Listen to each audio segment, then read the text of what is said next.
Assalamualaikum warahmatullahi wabarakatuh. Saya ingin mempresentasikan tugas mata kuliah Sistem Informasi Manajemen yang dimana dosen pengampunya adalah Bapak Fauzan SMM. Presentasi ini yaitu laporan hasil observasi perusahaan tentang PT Sumber Natural Indonesia yang disusun oleh Gunawan Suryadi Aji. Langsung saja kita menjelaskan tentang sejarah PT Sumber Natural Indonesia. Perusahaan yang mulai beranjak berkembang dengan nama PT Sumber Natural Indonesia ini didirikan pada tahun 2018. Berkembang pesat dari tahun 2018 hingga saat ini, tahun 2020, total outlet aktif PT Sumber Natural Indonesia berjumlah kurang lebih 80 outlet, diantaranya Golden Lamian. Pada bulan Februari sampai Maret 2021, PT Sumber Natural Indonesia memperluas wilayah bisnis di Surabaya, berada di 3 lokasi mal terkemuka di Surabaya.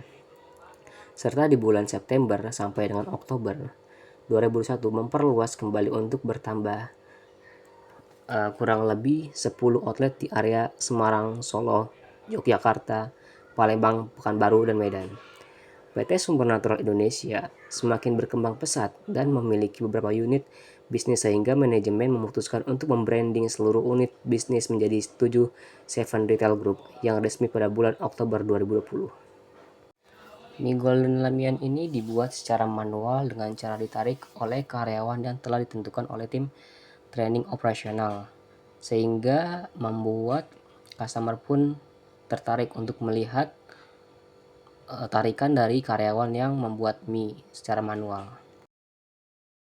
Visi dari PT Sumber Natural Indonesia yaitu untuk mendapatkan cinta dan penghargaan dari seluruh dunia dengan menyentuh kehidupan sehari-hari yang memberikan pengalaman yang fenomenal di semua toko kami. Misi dari PT Sumber Natural Indonesia ini yaitu menjadi operator makanan cepat saji multimerek terkemuka di Asia Tenggara. Targetnya yaitu 500 outlet pada tahun 2030. Untuk saat ini outlet Golden Lamian sejumlah 110 outlet. Nah, karena PT Sumber Natural Indonesia ini adalah perusahaan makanan, di sini menjelaskan tentang kebijakan halal PT Sumber Natural Indonesia. Baik, saya bacakan. PT Sumber Natural Indonesia berkomitmen untuk menghasilkan produk halal secara konsisten dalam rangka memenuhi kebutuhan konsumen serta mengutamakan kepuasan pelanggan melalui inovasi. Perusahaan akan mencapainya melalui penerapan langkah-langkah berikut. Yang pertama, menjamin seluruh produk yang disajikan tersertifikasi halal. Yang kedua, menjamin bahan, alat, fasilitas, dan proses produksi bebas dari bahan babi dan turunannya serta bahan najis lainnya. Yang ketiga ada melatih, mengembangkan, dan melibatkan seluruh jajaran manajemen dan karyawan guna memahami sistem jaminan halal. Yang keempat, menyediakan sumber daya yang diperlukan untuk penyusunan, penerapan, dan perbaikan berkelanjutan sistem jaminan halal. Nah, itu dia dari kebijakan halal PT Sumber Natural Indonesia. Nah, kebijakan halal dari PT Sumber Natural Indonesia ini dibuatnya oleh CEO dari PT Sumber Natural Indonesia ini, yaitu Pak Edward Jaja. Teman-teman jangan khawatir ya makan Golden Lamian, karena Golden Lamian ini sudah tersertifikasi halal MUI. Oke, ini adalah gambaran sertifikasi halal Majelis Ulama Indonesia yang tersertifikasi di Golden Lamian. Nah, selanjutnya ada struktur organisasi. Nah, yang paling atas ini adalah Pak Aldi Johan selaku manajer warehouse. Nah, dia ini yang memantau data ketika ada barang yang problem ataupun stok-stok yang problem. Nah, Pak Ali ini yang memantau dari datanya. Nah, untuk asisten manajernya ini ada Musyaib Mursalubis yang dipanggil dengan Pak Saib. Nah, Pak Saib ini lebih ke lapangan. Ketika lapangan butuh space untuk barang, ketika barang overload, dia yang ngatur dari segi lapangannya.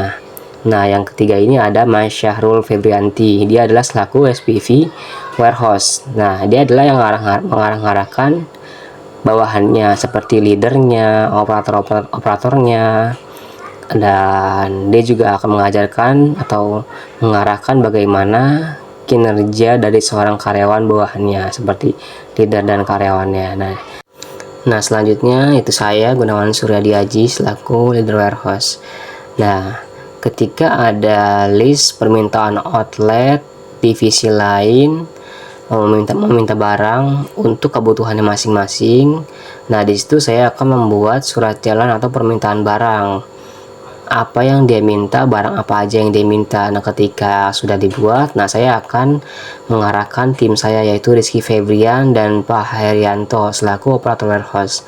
Nah, mereka berdua akan menyiapkan sesuai list yang saya berikan ketika menyiapkan barang atau prepare barang. Tidak hanya itu saja, job desk dari leader warehouse, operator warehouse.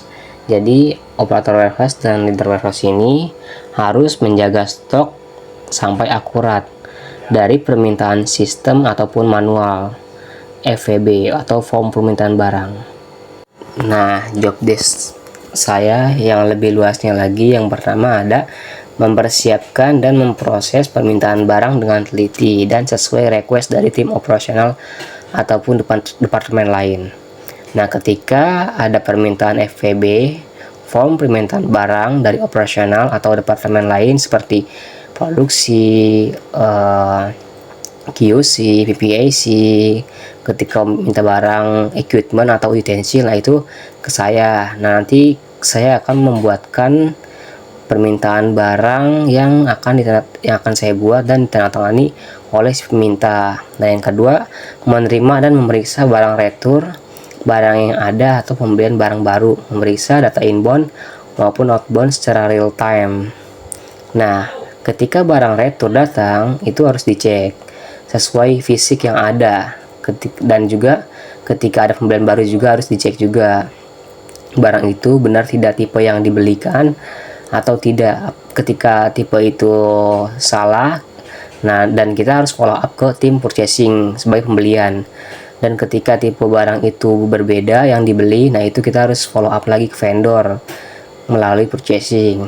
Dan inbound dan outboundnya itu harus secara real time. Kita harus menginput secara real time tuh, karena ini adalah suatu yang benar-benar harus diinput gitu untuk masuknya barang atau keluarnya barang. Dan yang ketiga, memastikan barang tidak salah isi produk secara fisik maupun data. Nah, di sini benar-benar barang itu harus benar-benar dijaga, karena kita harus matching gitu antara fisik dan data. Nah, yang keempat ada mengawasi proses bongkar muat barang ke tim logistik. Nah, di sini kita harus benar-benar mengawasi proses pemuatan barang gitu kan. Ini sih biasanya kalau untuk mengawasi ketika ada opening. Nah, ada opening kan emang benar-benar langsung barang ini harus benar-benar full gitu kan ada, karena kan emang opening ini benar-benar baru buka gitu. Kita harus benar-benar mengawasi ketika muat barang gitu ke tim logistik. Nah, yang kelima ada mengawasi proses packing barang yang akan dikirim dengan baik dan benar guna menghindari potensi kerusakan dalam pengiriman.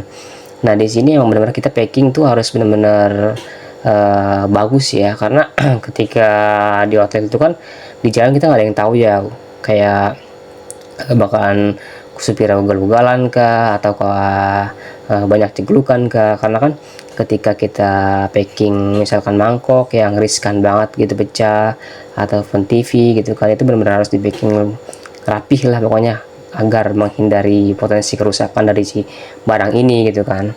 Dan yang ke-6 ada membuat berita acara serah terima kepada tim logistik. Nah, di sini tim warehouse membuat berita acara serah terima ke tim logistik, di mana berita acara tersebut berisi tentang list barang-barang atau koli barang dari total yang di prepare gitu kan. Jadi ketika serah terima ke logistik dan serah terima ke tim outlet pun lebih mudah gitu, kita bisa ngasih tahu kolinya, kita bisa tahu ngasih list barang di atas barang yang kita siapin gitu kan, karena kan sama-sama enak gitu untuk serah terimanya gitu ke antara logistik dan ke tim outlet gitu. Itulah job desk saya di PT Sumber Natural Indonesia. Selanjutnya ada sistem absensi PT Sumber Natural Indonesia. PT Sumber Natural Indonesia ini dulu pernah memakai aplikasi Super Seven dan Talenta. Nah, Yang pertama ada aplikasi Super 7. Dulu tuh pernah PT Sumber Natural Indonesia ini pakai aplikasi Super 7. Ini tuh enak sekali aplikasinya ya. Kita tuh bisa foto di tempat lokasi gitu kan. Terus tapi ini kayaknya lebih ke masuk inputan ke HRD-nya gitu kan. Kita mau lihat kehadiran juga bisa sih sebenarnya, cuman kalau untuk absensi langsung ke HRD-nya ini. Nah, kenapa PT Sumber Natural Indonesia ini tidak memakai absensi ini? Karena absensi ini sudah dipakai karena HRD-nya pun resign, jadi tidak berjalan. Nggak tahu kenapa tiba-tiba tidak berjalan gitu aplikasi ini. Dan yang kedua ada Talenta. Talenta ini sebenarnya enak ya aplikasinya, cuman mungkin ada bayaran mahal kali ya. Kita tuh di sini tuh di aplikasi itu bisa melihat absensi kita, cuti kita, siapa aja yang cuti, orang-orang mana aja yang kita bisa tahu gitu, divisi-divisi apanya gitu kan.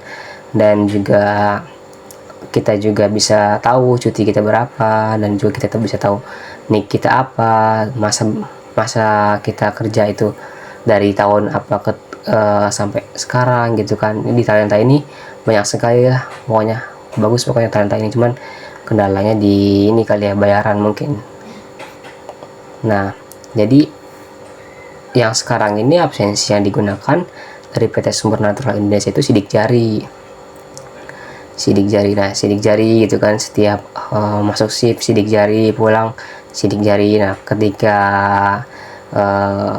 ditarik data itu di tanggal 20 tutup buku, nah itu bakal ditarik data oleh tim admin berapa hari kerja ya kan. Itu ketahuan di inputan sidik jari sini nih, mesin sidik jari ini. Nah, selanjutnya sistem dari perusahaan PT Sumber Natural Indonesia, dia memakai Cube System Application. Kelebihan dari Cube ini yang pertama menyimpan data yang aman. Kenapa menyimpan data yang aman? Karena aplikasi ini menggunakan akun yang dipakai, dan juga ini harus dibuat oleh master datanya sendiri. Siapa pemakainya, username-nya, passwordnya, ini nggak bisa asal-asalan orang make gitu, karena juga orang buat, karena yang membuat dari akun ini adalah master datanya sendiri. Dan yang lain tuh harus konfirmasi ketika ada data yang diubah ke master data, atau data-data yang harus diganti, itu harus benar-benar diinformasikan ke yang megang master data Cube ini. Yang kedua, fleksibilitas. Yang ketiga, kemudahan akses. Nah, yang mempunyai akun Cube ini sangat mudah sekali gitu untuk mengaksesnya. Cuman tinggal username, password masuk ketika ada kegiatan pengeluaran barang, masuknya barang, itu tinggal di input aja ya. Nah, selanjutnya kekurangan dari Cube application. Nah, kekurangannya itu yang pertama bisa menginput secara backdate. Maksud dari backdate ini ketika barang itu datang di tanggal 17 tapi di input tanggal 18, tapi itu di inputnya di tanggal 17 bukan di tanggal 18. Nah, itu kekurangan dari Cube yang input secara backdate. Yang kedua, harus menggunakan koneksi yang stabil. Nah, yang kedua ini itu benar-benar harus koneksi yang stabil ya, karena ketika input tidak boleh koneksi yang benar-benar buruk gitu. Karena ketika input tuh terus koneksinya buruk, itu bakal tidak terinput. Harus benar-benar stabil koneksinya. Dan yang tiga, tidak bisa mengubah satuan standar atau UOM. Nah, ketika sudah menginput standar atau UOM satuannya gitu kan, input pertama itu tidak bisa diubah lagi. Nah, jadi itulah kekurangan Cube gitu kan. Jadi susah juga sih kalau untuk misalkan ada kesalahan UOM gitu kan, untuk diubah lagi itu susah banget. Nah, ini adalah gambaran dari dalam Cube System Application. Nah, di sini ada PT-nya apa gitu kan, kedatangan PT dari PT apa, terus tanggalnya apa, jam berapa, si penerimanya siapa gitu kan. Nah, itu dia kekurangan dari Cube. Nah, saran saya untuk menggunakan sistem Cube harus menginput secara langsung agar stok yang masuk atau keluar diinput secara real time, tidak backdate gitu kan, kayak yang tadi dijelaskan di kekurangan cube. Nah, dan yang memegang koneksi sistem cube disarankan untuk satu gedung dengan tim warehouse agar tidak selalu loading ketika menginput inbound atau outbound pada suatu barang. Nah, ini tuh udah dijelaskan di kekurangan cube. Kenapa koneksinya harus stabil? Nah, ini juga harusnya tim yang memegang master data ini harus satu gedung gitu dengan warehouse, karena bisa mengkoneksikan koneksi yang stabil dan diinput secara real atau tidak ada problem gitu secara input atau input outbound atau outboundnya pada suatu barang.